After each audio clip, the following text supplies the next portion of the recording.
ഏറ്റവും മനോഹരമായ കാഴ്ച എന്ന് തന്നെ നമുക്ക് പറയാം. കേരളത്തിൻ്റെ നിധിയായി മാറുകയാണ്. ആരോഗ്യമന്ത്രിയാണ് കുഞ്ഞിന് നിധി എന്ന പേരിട്ടത്. നേരത്തെ പറഞ്ഞതുപോലെ തന്നെ 1.5 മാസം മുമ്പാണ് ഈ കുഞ്ഞിനെ ഈ ജനറൽ ആശുപത്രിയിലേക്ക് എത്തിക്കുന്നത്. അത് ജാർഖണ്ഡ് സ്വദേശികളുടെ കുഞ്ഞാണ്. ഈ പെൺകുഞ്ഞ് ജാർഖണ്ഡ് സ്വദേശികൾ. അവർ കോട്ടയത്തെ ഫിഷ് ഫാമിലെ ജോലിക്കാരായിരുന്നു. ഭാര്യയും ഭർത്താവും ആണ്. അതിനുശേഷം ഈ ഭാര്യയ്ക്ക് പ്രസവവേദന അനുഭവപ്പെടുകയും അങ്ങനെ അവർ നാട്ടിലേക്ക് പോകുന്ന വഴി കുഞ്ഞിനെ കൊച്ചിയിലെ തന്നെ ഒരു സ്വകാര്യ ആശുപത്രിയിലേക്ക് പ്രവേശിപ്പിക്കുകയായിരുന്നു. അന്ന് പ്രസവിച്ച ഉടൻ അതിന് 950 ഗ്രാം മാത്രമായിരുന്നു തൂക്കം. അതായത് 1 കിലോയിൽ താഴെ മാത്രം തൂക്കമാണ് ഉണ്ടായിരുന്നത്.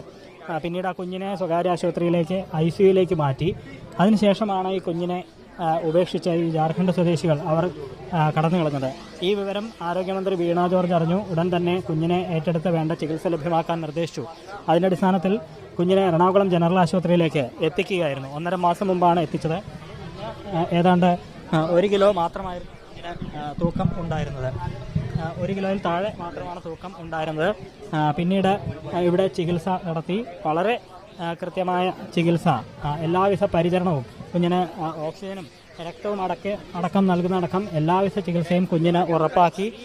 കുഞ്ഞ് വളർന്നു. ഇപ്പോൾ 2.5 കിലോയിലധികം തൂക്കം കുഞ്ഞിനുണ്ട്. പൂർണ്ണ ആരോഗ്യവതിയാണ്. ഇന്നിപ്പോൾ ശിശുക്ഷേമ സമിതിക്ക് കൈമാറുന്നതിന് മുൻപ് ആ കുഞ്ഞിനൊരു പേരിടണം എന്ന് ഈ ആശുപത്രിയിലെ സൂപ്രണ്ട് തന്നെ ഡോക്ടർ ഷഹീർ ഷാ ആരോഗ്യമന്ത്രിയോട് അഭ്യർത്ഥിക്കുകയായിരുന്നു. അങ്ങനെയാണ് ആരോഗ്യമന്ത്രി കുഞ്ഞിന് നിധി എന്ന പേര് നൽകുന്നത്. കേരളത്തിൻ്റെ മകളാണ് അവൾ എന്ന് എല്ലാവരും തിരിച്ചറിയുന്നു. അതിൻ്റെ അടിസ്ഥാനത്തിലാണ് അങ്ങനെ ഒരു പേര്, കുഞ്ഞിന് നിധി എന്ന പേര് നൽകിയത്.